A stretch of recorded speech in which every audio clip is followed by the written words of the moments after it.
Hello, I'm Jacob from the Cedar Rapids Public Library, and today I'm going to be showing you how to make your own ketchup and mustard from scratch.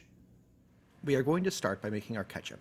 First, we will roughly chop up about a pound of Roma tomatoes.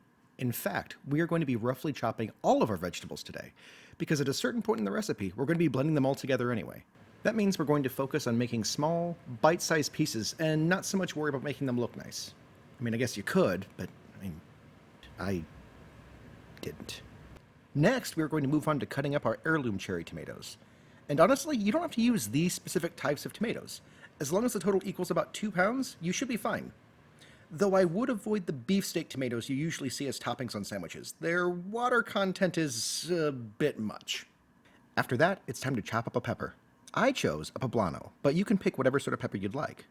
Or multiple peppers, from the bell pepper to a couple of jalapenos. Any of them will work. It all just kind of depends on what flavors and how much heat you're looking for. Finally, we are going to chop up an onion. I chose yellow, but again, the fun part about making anything from scratch is that you get to make it any way you want to.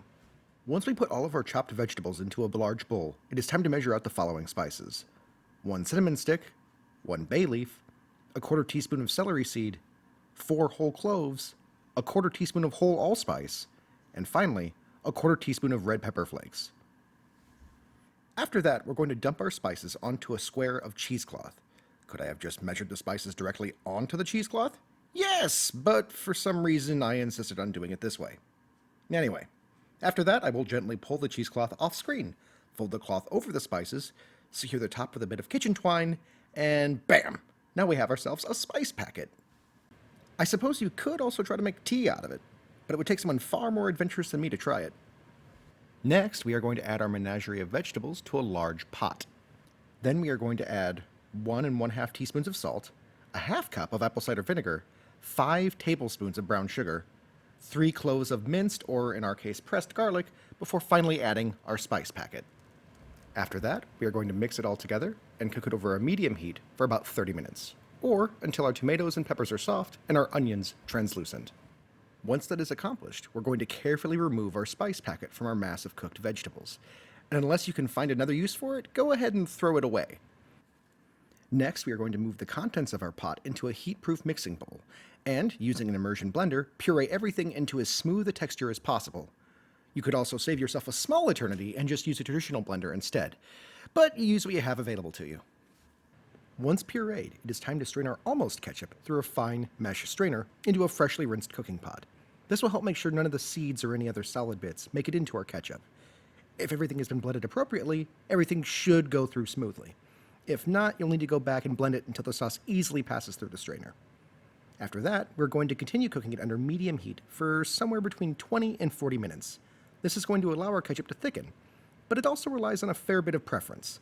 It's just important to remember that the more it reduces, the more concentrated the flavors are going to be. After around 40 minutes, the ketchup seems to have reduced around the right amount.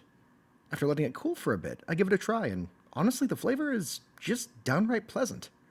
Sure, you could salt it or sweeten it if you wanted to make it taste more like something from a bottle, but honestly, the only change I could think of making would be to roast the poblano before chopping it up, just to add a little bit more of a savory flavor. Otherwise, the ketchup has a near perfect balance between sweet and acidic that I honestly was not expecting.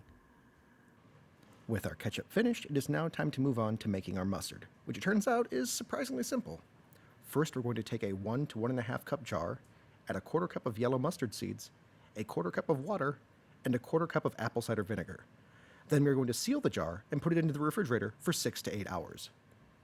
Once that is done, we are going to take out our mustard vinegar water and put it into a small mixing bowl before adding 2 teaspoons of lemon juice, a teaspoon of fresh thyme, 3 or 4 tablespoons of honey, 1/2 teaspoon of salt, and finally, 1/2 teaspoon of turmeric to really bring out that yellow color. After we mix all those things together, it is once again time to break out our immersion blender, which, given how small the mustard seeds are, makes pureeing it more than a little bit difficult.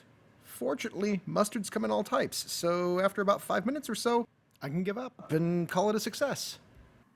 Which I suppose leads us to the tasting. It is strong. You know what? No, that really doesn't do it justice. Let's try that again. This is a mustard so strong, the mere sight of it would make a radish cry. A mustard that is going to fight anything you pair it with. This is a mustard that asks for no quarter and offers none. This is a brawling mustard. As long as you treat it with the appropriate deference, it can be a fine addition to any cookout. Maybe just warn the people you're sharing it with beforehand. So there you have it. 2 classic condiments made from scratch. One, a balanced, understated ketchup. The other, an aggressive, overstated mustard, whose memory still comes back to haunt me when I least expect it. It's pretty neat. You should try it. Thanks for watching.